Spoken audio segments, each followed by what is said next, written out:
Mr. McCurley. I ain't doing anything.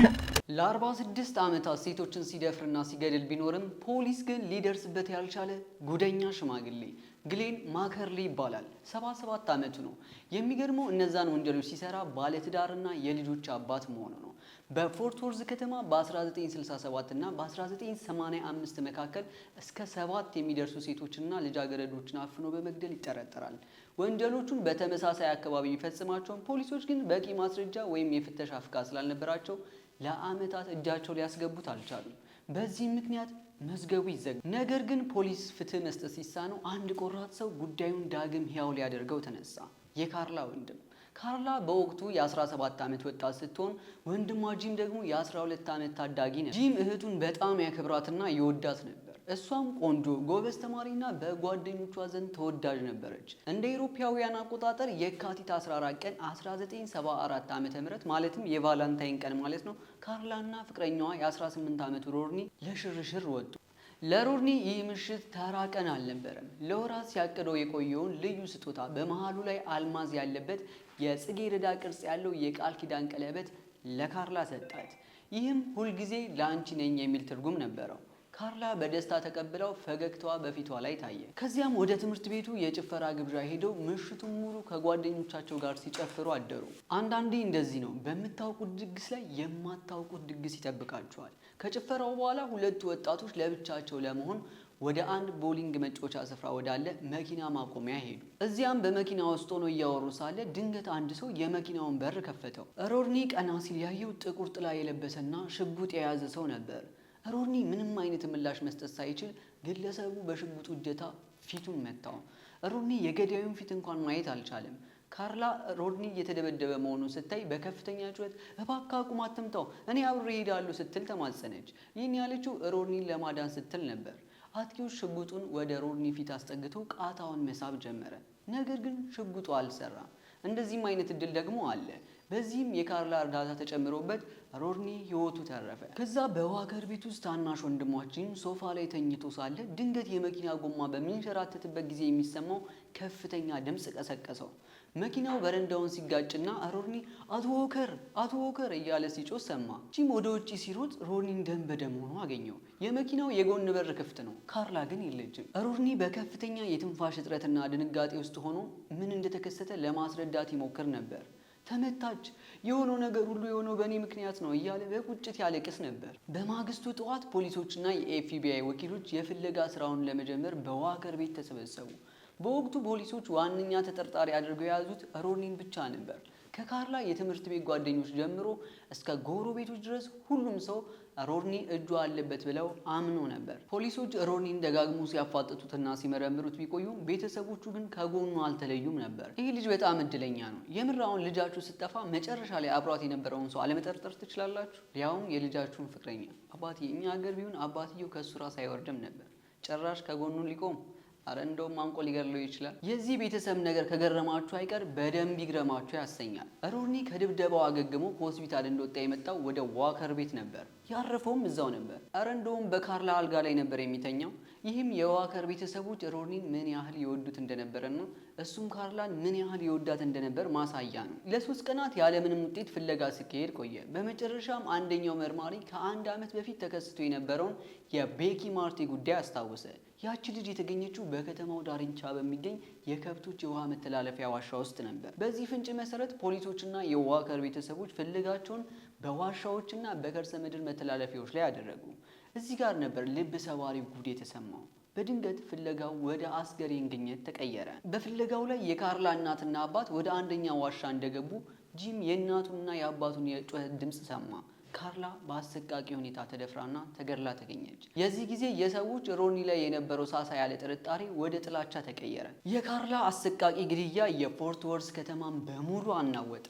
መላው ከተማ በወጣቷ ልጅ ሞት አዘነ። በቀብር ስነ ስርዓቷ ላይ ከ1000 በላይ የከተማው ነዋሪዎች ክብሯን ለመግለጽ ተገኝተው ነበር። ሮርኒ ከቤተሰቡ ጋር ተገኝቷል። ነገር ግን በየቦታው የሚሰነዘርበት የጥርጣሬ አይን ክፉኛ ይጎዳው ነበር። የትምህርት ቤት ጓደኞቹ፣ ወላጆቻቸውና ሌሎች ተሳታፊዎች ሁሉ በፍርድ አይን ይመለከቱት ነበር። ይህም ሆኖ ግን ሮርኒ ድፍረቱን አሰባስቦ ወደ ካርላ ሬሳ ሳጥን ተጠጋ። ለመጨረሻ ጊዜ ሲመለከታት አንድ ነገር አስተዋለ። ለካርላ የሰጣት የቃል ኪዳን ቀለበት ጣቷ ላይ አልነበረም። ያ ምሽት በፊቱ ላይ ድንገት ተመለሰበት። በከፍተኛ ሐዘን ተንበርክኮ አለቀሰ። ሲንዲ የተባለች ጓደኛው ደግፋው ነበር። ሁለቱም አብረው ያለቅሱ ነበር። ሮርኒ ከለቅሶ በኋላ እንዲህ ብሎ ነበር፣ ልብ ሲሰበር ይሰማሃል፣ ያኔ ሁሉም ነገር ያበቃል። ይህ በዋከር ቤት በካርላ አልጋ ላይ የተኛበት የመጨረሻው ቀን ነበር። ትምህርቱን እንደጨረሰ ወዲያውኑ ወደ አላስካ በመሄድ በነዳጅ ቁፋሮ ስራ ተሰማራ። ዳግመኛ ወደ ፎርት ወርዝ አልተመለሰም። የሮርኒ መሄድ ለጂም ማለትም ለካርላ ወንድም የብቸኝነት ስሜት ፈጠረበት። በዙሪያው ያለ ሰው ሁሉ በሐዘን ተውጧል። ነገር ግን የ12 ዓመቱ ጂም የሚሰማው ንዴት ብቻ ነበር። በእህቱ ላይ ለደረሰው ግድያ መበቀልን ይፈልግ ነበር። ከዚያን ጊዜ ጀምሮ አስከሬኗ የተገኘበት ዋሻ ውስጥ ይተኛ ነበር። ጂም ስለ ጉዳዩ ሲናገር ገዳዩ ወደ ወንጀሉ ስፍራ ይመለሳል ብዬ ተስፋ አደርግ ነበር ይላል። እዚያ ሆኜ ልበቀለው ፈልግ ነበር። እህቴ ወደዚያ ቦታ ስትገባ በህይወት ነበረች ወይስ አልነበረችም የሚለውን ማወቅ ፈልጌ ነበር። ምን አየች? ምን ሰማች? ምን ተሰማት? ቅዝቃዜው እንዴት ነበር? ያን ሁሉ ለመለማመድ እፈልግ ነበር። ጂምም ሆነ ፖሊስ ገዳዩን ሊያገኙት አልቻሉም። ግን ጂም ተስፋ አልቆረጠም። ጉዳዩን ራሱ እንደሚፈታው አምኖ እድሜው እንደደረሰ ለፖሊስ አካዳሚ አመለከተ። ተቀባይነትም አገኘ። ነገር ግን በአንዱ የጤና ምርመራ ወቅት አንድ ችግር ተፈጠረ። እይታው እየደበዘዘ መጣ። ሁኔታውም እየከፋ ሄደ። ጂም በመጨረሻ እይታውን ሙሉ በሙሉ የሚያሳጣው የጄኔቲክ የጤና እክል እንዳለበት ታወቀ። ይህም መርማሪ የመሆን ህልሙን አጨለመው። በፖሊስነት የመቀጠር ህልሙ ሲጨልም እህቱን የገደለውን ሰው ለፍርድ ለማቅረብ የነበረው ተስፋ ሁሉ መሟጠጥ ጀመረ። ውሎ አድሮ ሁሉም ወንድሞቹና እህቶቹ ፎርት ወርዝን ለቀው ወጡ። ዓመታት ወደ 10 ዓመታት ተቀየሩ። 2020 ዓመተ ምህረት ሲመጣ ጂም በፎርት ወርዝ የቀረው ብቸኛው የዋከር ቤተሰብ አባል ሆነ። በጣም ጨለማ ጊዜ ነበር። ትዳሬ በችግር ላይ ነበር። አባቴም አረፈ።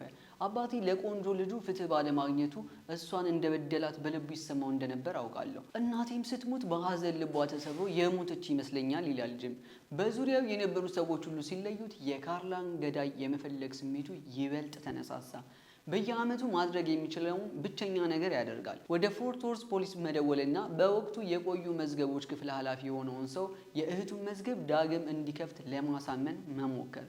ጂም ሲጠይቃቸው ስንት ያልተፈቱ መዝገቦች አላችሁ ብሎ ጠይቃቸው። እነርሱም 971 ያልተፈቱ የግድያ ወንጀሎች አሉን አሉት። ለእነዚያ 971 ቤተሰቦች በሙሉ ልቤ ያዝናል። አሁን ግን እኔ የሚጨነቀው ስለ አንዱ ጉዳይ ብቻ ነው አላቸው። ይህን የፈጸመው ሰው ወይ ሞቷል ወይ የሞተ ነው ወይ ደግሞ እድሜው እያለቀ ነው። እውነቱን ማወቅ ፈልጋለሁ አላቸው። በሌላኛው የስልክ መስመር የፎርት ወርዝ ፖሊስ የቆዩ መዝገቦች መርማሪ አዲሷ ዲቴክቲቭ ሊያ ዋግነር ነበረች። በዚች ወጣት ልጅ ላይ የደረሰውን ስታይ በእኔ ውስጥ ያለችው እናታዊ ስሜት ይህ የአንቺ ልጅ ቢሆንስ የሆነ ነገር ማድረግ አለብሽ አለችኝ ትላለች መርማሪዋ። በጂም ስልክ ጥሪ ምክንያት ዋግነር የካርላን መዝገብ ዳግም ለመክፈት ወሰነች። ከ46 ዓመታት መከራና እንቅፋት በኋላ ተስፋው ዳግም ታደሰ። ጂም እድሜ ልኩን ለእህቱ ፍትህ ለማግኘት መንገድ ሲፈልግ ቆይቷል። አሁን ደግሞ ለጉዳዩ ፈቃደኛ የሆነ ባለሙያ ሲያገኝ ለመርዳት የሚችለውን ሁሉ ለማድረግ ተዘጋጀ። ከአይምሮዬ የማትወጣ እህት ነበረችኝ። ተስፋ መቁረጥ ቀላል ነው፣ ግን እንደማትችል ትረዳለህ። ያለህ ብቸኛው ነገር ተስፋ ነው ይላል ጂም። መርማሪ ዋግነር በመጀመሪያ በ1974 የቫላንታይን ቀን ጭፈራው ምሽት ላይ የደረሰውን ጠለፋ ዳግም መረመረች።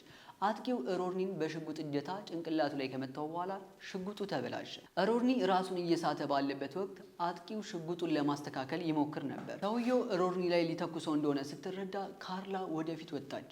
ሮርኒ መጉዳት ካቆመ ከእሱ ጋር እንደምትሄድ ነገረችው። ሮርኒ እንዳይገደል ማድረግ ያለባትን ነገር እያደረገች ነበር። ራሷን መስዋዕት ያደረገች ይመስለኛል ትላለች መርማሪዋ። ሮርኒ ሲያስታውስ የካርላ ፊት ይታየኛል። ሮርኒ ሂድና አባቴን ጥራው ብላ ስትጮህ ሰማታለሁ። በጣም ደንግጬ ነበር። የሰማሁት የመጨረሻ ቃል ያ ነበር። ለመጨረሻ ጊዜ ያየኋትም ያኔ ነበር። ከዚያም በመኪናው ወንበር ላይ በፊት የተደፍቼ ራሴን ሳትኩ። በ1974 ፖሊሶች ወንጀሉን መፍታት ባይችሉም የሚገኘውን ማስረጃ ሁሉ በመሰብሰብ የበኩላቸውን ጥረት አድርገው ነበር። ከነዚህም መካከል ሙሉ የሽጉጥ ካርታ፣ የካርላ የተቀደደ ቀሚስና ልብሶች እንዲሁም ለፖሊሶች ሮርኒን ተጠርጣሪ እንዲያደርግ ያደረጋቸው የመጨረሻው ፍንጭ ያ የቃል ኪዳን ቀለበት ይገኝበታል። ማንም ሊያስረዳው በማይችል ሁኔታ ቀለበቱ ከጣቷ ወልቆ አስከሬኗ አጠገብ በዋሻ ውስጥ ተገኝቶ ነበር። እስከ ዛሬ ድረስ ያ ቀለበት እንዴት እዚያ ቦታ እንደደረሰ ሆን ተብሎ የተወሰደ ይሁን ወይም በትግል ወቅት የወለቀ የታወቀ ነገር የለም። ስለ ቀለበቱ ምንም ይሁን ምን መርማሪ ዋግነር እንደ ቀድሞዎቹ መርማሪዎች በጥርጣሬ ወጥመድ ውስጥ ላለመውደቅ ወሰነች። እውነተኛውን የካርላን ገዳይ ለማግኘትና በ1974 ተጠርጣሪ ሆኖ በደረሰበት ተጽዕኖ ምክንያት ተሰዶ የሚኖረውን ሮድኒን ከጥፋተኝነት ነፃ ለማድረግ ቆረጠች። በሳጥኖች ውስጥ ያሉትን እያንዳንዱን ወረቀቶች በዝርዝር መረመሩ። በ2009 ከቀሚሱ ላይ የተወሰነ ዲኤንኤ ተገኝቶ እንደነበር ያውቁ ስለነበር አሁንም ተጨማሪ እንደሚኖር ሙሉ እምነት ነበራቸው። በመጨረሻም ከካርላ የውስጥ ልብስ ላይ የአንድ ወንድ ሙሉ ዲኤንኤ መረጃ ተገኘ። በአዲሱ የዲኤንኤ ውጤት መርማሪ ዋግነር በመጨረሻ የአንድ ሰው ስም አገኘች፣ ግሌን ማከርሊ። ስሙን እንዳየችው ወዲያውኑ አወቀችው። በ1974 ምርመራ ወቅት ተጠርጣሪ ቁጥር 22 የነበረ ሰው ነበር። በወቅቱ ፖሊሶች በከተማ ውስጥ የራገር ሽጉጥ ያላቸውን ሰዎች ሁሉ ጠይቀው ነበር። በጠለፋ ቦታ የሽጉጥ ካርታ ከተገኘ በኋላ ማከርሊ ከነዛ ተጠያቂዎች አንዱ ነበር። እንዲያውም የውሸት መመርመሪያ ተፈትኖ አልፎ ነበር። ነገር ግን ዲኤንኤ አይዋሽም።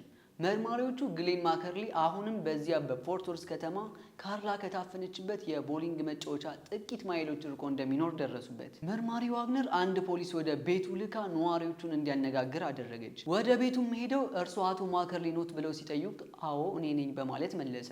ፖሊሶቹም አንዳንድ ጥያቄዎችን ሲጠይቁት በመጀመሪያ ላይ ምንም ጥፋት አልሰራውም እያለ በቀልድ መልክ ሊያልፈው ሞከረ። ነገር ግን መርማሪ ዋግነር ጥያቄዎቿን ስታከታተል የድምፁ ቅላጼ ተቀየረ። በ1974 በዚያ ቦሊንግ መጫወቻ አካባቢ የታፈነች አንዲት ወጣት ነበረች። መዝገቡን ዳግም እየመረመርን ስለሆነ በወቅቱ የተጠየቁ ሰዎችን በሙሉ እያነጋገርን ነው አለችው። ማከርሊም ሲመልስ ለእነዚያ የነገርኳቸውን ታሪክ ነው ለእናንተም የምነግራችሁ፣ የተሳሳተ ሰው ጋር ነው ያላችሁት፣ እኔ ማንንም ገድዬ አላውቅም በማለት ካደ። መርማሪዋም ከጥርጣሬ ነፃ እንድናደርጉት ፈጣኑ መንገድ የእርሶን ዲኤንኤ መውሰድ ነው ስትለው ያኔ በወቅቱ ወስደውታል መሰለኝ በማለት ለማምለጥ ሞከረ። እዚህ ላይ ግን የጋሬዝ ሚስት ጁዲ ባሏ ለመርማሪዋ እንዲዋሽ አልፈለገችም። ያኔ እንዲህ ያለ ነገር አላደረክም፣ ዲኤንኤ አዲስ የመጣ ምርመራ ነው እኮ የኔ ጌታ በማለት አጋለጠችው። ካርላ በታፈነችበት ምሽት የት እንደነበረ ሰበብ ሊፈጥር ሲሞክርም ሚስቱ ዳግም ጣልቃ በመግባት ያ ውሸት ነው ግሌን፣ እኔ በዚያን ጊዜ ወደ ሜሪላንድ ወላጆቼ ጋር ሄጄ ነበር በማለት የውሸት መከላከያውን አፈረሰችው። ማከርሊ የዲኤንኤ ናሙና የመስጠት ፈቃደኝነቱን ቢከለክልም መርማሪ ዋግነር ግን ተስፋ አልቆረጠችም። ሌሊት ሲሆን ፖሊሶች ወደ ማከርሊ ቤት በመላክ ከቆሻሻ መጣያ ገንዳ ውስጥ የእሱን ዲኤንኤ ሊያሳይ የሚችል ነገር እንዲፈልጉ አዘዘች። ፖሊሶቹ ከቆሻሻ መጣያ ውስጥ እስትሮ አገኙ። ያ እስትሮ በቤተ ሙከራ ሲመረመር በካርላ ልብስ ላይ ከተገኘው ናሙና ጋር አንድ ሆኖ ተገኘ። ወዲያውኑ የመያዣ ትዕዛዝ ወጣና መስከረም 21 ቀን 2020 ዓ.ም ማከርሊ በቁጥጥር ስር ዋለ። በምርመራ ወቅት ማከርሊ መጀመሪያ ላይ አይቻት አላውቃትም እያለ ይከራከር ነበር። መርማሪ ዋግነር ግን የእርሶ ዲኤንኤ የተገኘው በእሷ አካል ላይ ነው፣ ይህ የማይዋሽ ማስረጃ ነው፣ ካርላ ወከር ላይ የእርሶ ዲኤንኤ ተገኝቷል፣ ስለዚህ ምንም ጥያቄ የለውም፣ እንዴት እንደገደልካት ንገረን በማለት አፋጠጠችው። በመጨረሻ ማከርሊ ተስፋ ቆረጠ። ገደልኳት መሰለኝ በማለት አመነ። መርማሪ ዋግነር ያዝነው ስትል ጂም በደስታ አለቀሰ። ወዲያውኑ ለአላስካው ሮድኒ ደወለለት። ያዝነው ሮድኒ አለው ጂም። ሮድኒ በድንጋጤ ያዝነው ብሎ ጠየቀ። አዎ ያዝነው ጓደኛዬ፣ በአንተና በካርላ ላይ ይህን የፈጸመውን ሰው አገኘነው አለው። ሮድኒ ስልኩ ላይ በከፍተኛ ድምፅ ማልቀስ ጀመረ። ይህ ለ46 ዓመታት በጥርጣሬና በሐዘን ሲሰቃይ የነበረው ሮድኒና እህቱን በቁጭት ሲፈልግ የኖረው ጂም በመጨረሻ የፍትህ ብርሃን ያዩበት ታላቅ ቀን ነበር። በምርመራው ማጠናቀቂያ ላይ መርማሪ ዋግነር ማከርሊ የካርላን አስከሬን የት እንደጣለው ጠየቀችው። እሱም አንድ ህንፃ አጠገብ እንደጣላት በመግለጽ አቅጣጫ መጠቆም ጀመረ። ነገር ግን ካርላ የተገኘችው እሱ በጠቆመው ቦታ ሳይሆን በዋሻ ውስጥ ነበር። ይህ ሁኔታ ለመርማሪዎቹ ትልቅ ስጋት ፈጠረባቸው። ይህም ማለት ካርላ ብቸኛ ሰለባ ላለመሆኗ ትልቅ ምልክት ነበር። መርማሪዎቹ እውነቱን እንዲናገር ቢወተውቱትም የ77 ዓመቱ ተጠርጣሪ ግን ጭልጥ ብሎ በመዝጋት ምንም አይነት ተጨማሪ መረጃ ላለመስጠት ፍቃደኛ ሳይሆን ቀረ። ከካርላ ግድያ በኋላ በፎርት ወርዝ አካባቢ በርካታ ሴቶችና ልጃገረዶች በቫላንታይን ቀን አካባቢ ታፍነው ተገድለዋል። ለግማሽ ክፍለ ዘመን ያህል የቆየው ሚስጥር በድንገት አበቃ። ማከርሊ የጥፋተኝነት ቃሉን በመለወጥ የ17 ዓመቷን ካርላ ወከርን በ1974 መግደሉን አመነ። ዳኛዋ ኤልዛቤት ወዲያውኑ የህይወት ዘመን እስራት ፈረዱበት። የጉዳዩን መዝጊያና የሮድኒን ወደ ፎርት ወርዝ መመለስ ምክንያት በማድረግ ጂምና መርማሪ ዋግነር ለሮድኒ አንድ አስገራሚ ስጦታ አዘጋጁለት። ከ46 ዓመታት በፊት ያጣውን ነገር መለሱለት። መርማሪ ዋግነር እንዲህ አለችው፣ ሮድኒ በፎርት ወርዝ ፖሊስ መምሪያና በዋከር ቤተሰብ ስም ይህንን ቀለበት እንመልስልሃለን። ያ የቃል ኪዳን ቀለበት ነበር። ሮርኒ በደስታና በለቅሶ ተውጦ ለዘላለም ባለዕዳችሁ ነኝ፣ ያደረጋችሁልኝን ነገር በጣም አስገራሚ ነው አላቸው። ቀለበቱን መልሶ ሲያገኝ የልቡ ስባሪ የተጠገነ መሰለው። ዛሬ ላይ ጂም ከመርማሪው ዋግነር እና ከሮርኒ ጋር የቅርብ ጓደኛ ሆኗል። አሁን ላይ የቫላንታይን ቀን ገዳይ የሚል ቅጽል ስም የተሰጠው ግሌን ማከርሊ በ1967 እና በ1985 መካከል በፎርት ወርዝ አካባቢ ከ4 እስከ 7 የሚደርሱ ሴቶችንና ልጃገረዶችን ገሏል ተብሎ ይጠረጠራል። ታሪኩን ከወደዳችሁት የተሰማችሁን ኮሜንት ላይ ያስቀምጡልን። እንደዚሁም ደግሞ ሰብስክራይብ ማድረግ አትርሱ።